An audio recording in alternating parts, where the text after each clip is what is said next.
Good, good. Just was watching a bit of the IndyCar race and it's boring like usual. So, So you ready to get started here? what'd you say? You ready to get started? Yeah. All right, my first question for you is, how did you get into racing? Well, my first, like, how did I get into NASCAR? Or how did I get into like basically Just like the start of it all? just the start of it all, racing in general. Um, Basically, it was back in 2016 when I was like 13 something. No, I think it was like 12 actually. My math's not very good in case you couldn't tell, but um. I liked cars, like, just like a normal kid that kind of Yeah. liked cars on the road or whatever, nothing really special. And my dad knew that. So he decided to take me to a local racetrack called Seekonk Speedway Okay. just to go watch. Yep. And there was late models there, just your typical short track stuff. And I thought it was pretty cool. Didn't really think anything of it. Um, but I guess he was talking to people there that said, "Oh, kids can get into it," in the bando class. And then so that March, he just randomly got me a car without saying anything. Just like, Okay. "Oh, surprise, you're racing."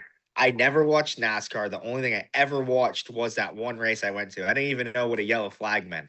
So, uh, I had to do some research on YouTube for he got it for me in March and Yep. raced in May. So I only had 2 months to learn it. And yeah, and then the rest is history, I guess, for that. And then I raced bandos and then moved up to late models and then ran late models for a while. And then 2024 started doing NASCAR stuff. How old are you now? 23. Okay. So you've been racing for Yeah. about So 10 yeah. years. Yeah, just about. So we talked about this early the other day, a couple days ago, but Joey Gase, who you race for in the O'Reilly, is my favorite driver ever. How did you get in? Mhm. How did you get in touch with Joey? Well, basically, last year I ran a bunch of races for Carl Yep. and the trucks, and Carl obviously has worked with Joey Gase a bunch before because he's had him in his cup cars and stuff. So, uh, we were struggling to make races because the fields were so big last year. So we needed Okay. to use somebody's points, and basically we had a deal with Joey where, Carl would bring the car to the racetrack. Funny enough, Iowa last year, bringing the car to the track and crew it and all that, but we'd use Joey Gase's number or whatever. So that's how I got in contact with him. And then, this year the fields are short. And, last year it took all the way until this time last year to find one race where they weren't having 50 cars show up, it felt like. Yeah. So this year, short field. So, reached out to him and basically was just like, just wanted to see what was open and then, made a deal come together. Okay. When did you realize that you wanted to actually pursue NASCAR? Um, I mean, obviously, as soon as I started racing, I guess. I mean, once I realized I liked it. I mean, at first, like I said, I was kind of just thrown into it. And my Yeah. first ever race in a bando, we had like the wrong gearing in it, so it was super slow, and I thought Okay. it was boring. And I was like, ah, this isn't fun. And then the next race we put the right gear in it, and then I finished third, and then I won the next couple of races, and I was like, oh, actually, yeah, this is fun. It's funny, yeah. When you win, you think it's fun. So, Yeah. Uh, um, but I would say later in the late model stuff, like around 2023, I really got tired of racing in late models and being stuck at the local division because it cost money. yeah. There's no sponsorship and there's zero payout. And it can be just as expensive, not as expensive as NASCAR stuff, but like it's a lot of money for a whole lot of nothing in Yeah. local late model racing. So, just kind of got tired of just spinning wheels over there and just spending endless money. Okay. Uh, like you said, you've raced everywhere from late models to trucks, and now the O'Reillys. You even raced a little bit in ARCA. What has the biggest adjustment been? From like late models to Yeah, through it all. through it all, I guess like just how long the races are, I guess. Like Okay. going from I mean, when I made my debut in 2024, before that, only thing I raced was, 50, honestly, 35 to 50 lap late model races Okay. every weekend. And then I went from that to making my ARCA and truck debut on the same day. So went from Okay. 35 laps to 400. And yeah, just like, every division's a bit different. Like Arco West, the races are pretty short. I mean, I feel like, they only take, not counting cautions, like Yeah. legitimately on 50 minutes, like on 50 minutes to an hour. But trucks are long, but all the races are at night. I'd say the hardest thing about Xfinity is, or O'Reilly, is how the races are during the day, Okay. which makes it kind of difficult because it's really hot out. I've gotten lucky every time. Like Chicago was like 100 degrees, and then everyone was upset it rained. I wasn't. I had no cool suit, so I was like, "Yeah, I don't mind racing at night. That sounds a lot more fun than racing at 3 p.m. in 100-degree weather." Yeah. So, yeah, I'd say just the rate, the how long the races are from each series, and like there's a huge difference between running a truck race at night and running an Xfinity O'Reilly race during the day. It's way more brutal. Uh, Going off that last question, what is your favorite car slash truck that you've raced in? Um, I mean, I do like the O'Reilly cars the most, but my favorite track is Bristol. Okay. So I haven't ran there in an O'Reilly car. I ran there in a truck. So, but I mean, I honestly, Bristol's so much fun, obviously, and it's Yeah. like really intense. And we ran top 15 there with Reum and got 21st, which and the equipment that we're in at that end of the field, I mean, it's basically like winning the race. So Yeah. you know, I just thought it was fun. I just feel like there's so much you can do with different lines that even if your car is terrible, you can just like hold people off by ripping the top or running the bottom or just being in the way and running 20 different lanes. And it's just really hard for people to get around you, and you can make passes. And I think the track intimidates a lot of people too. So if you're just a little brave, you can, get some spots. So Yeah. it's definitely fun. Uh, what does a typical week look like for you when preparing for a race?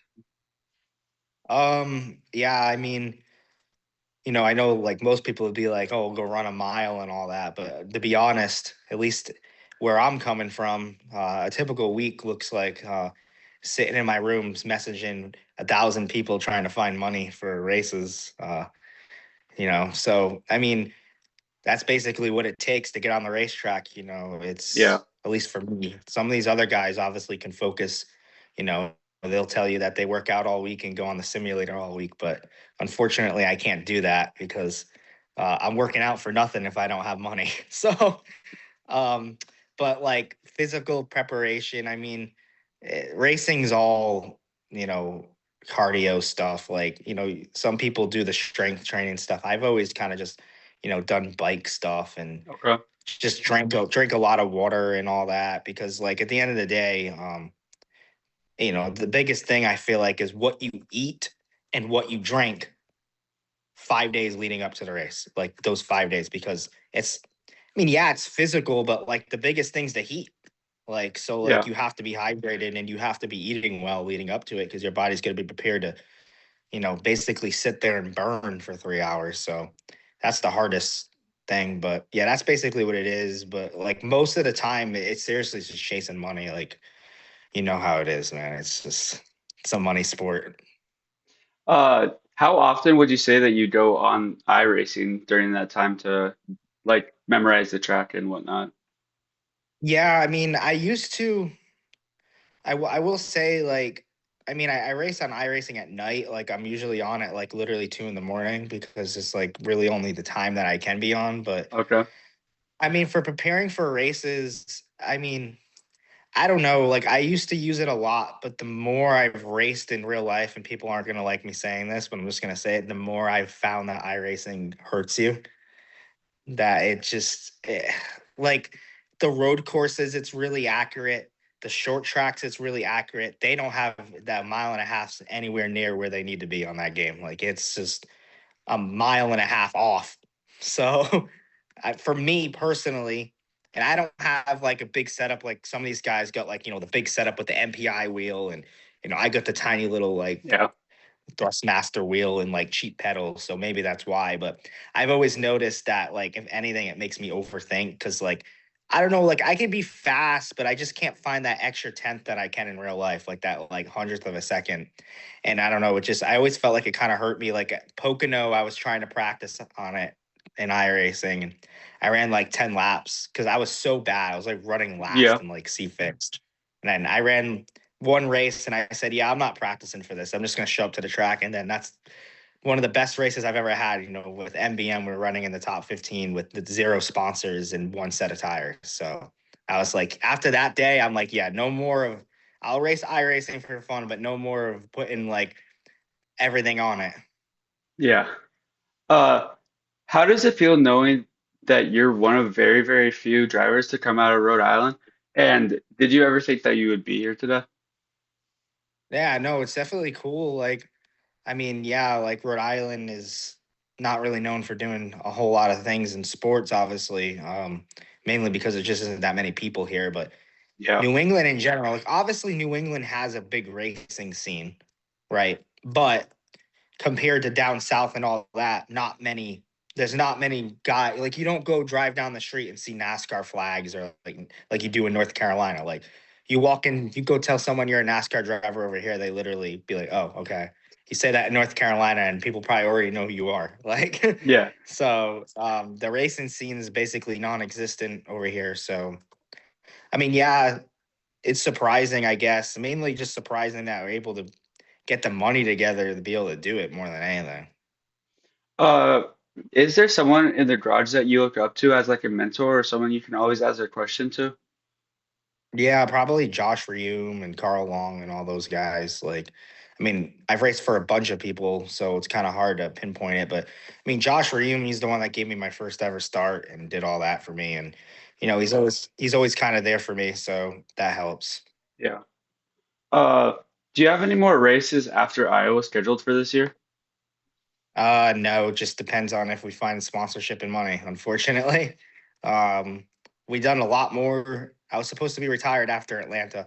I was Really? supposed to be retired after Lucas Oil 2 years ago, but somehow we just keep yeah, it's just, like we'll go around Iowa and then it'll be the same deal where we'll supposedly be done again and then we'll run into money. Sorry about my dogs. Nothing I can really do All about good. them.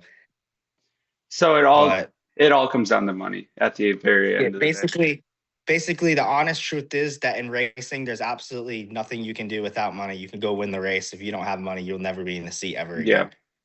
Uh, So it's unfortunate, but that's why, like, you're better off to recognize what the truth is of the sport and what you need to do rather than sit there and think that you're going to outdrive it and think that you're just going to sit there and prepare all week and go run really good and you're going to suddenly be racing full time. Like, no, like you focus on money, you can go run dead last. If you can find the money, you'll be there. It's just the truth. People don't yeah. like to hear it, but it's the truth. What are some things that you like to do for fun when you're not racing? Um, Man, I don't honestly go to amusement parks and stuff. I like roller coasters and all that. To be honest, I haven't even been to an amusement park in 2 years. So, but yeah, I mean, that's what I like to do.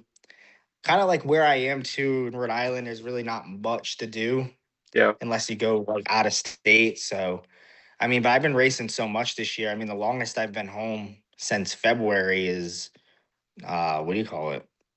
10 days, I think. Yeah. Like this will be the longest I've been home, which is like only a month. But so I haven't really had much time. Okay. Would you run another ARCA race if you found sponsorship? Yeah, I mean we're planning on running All American on September 5th.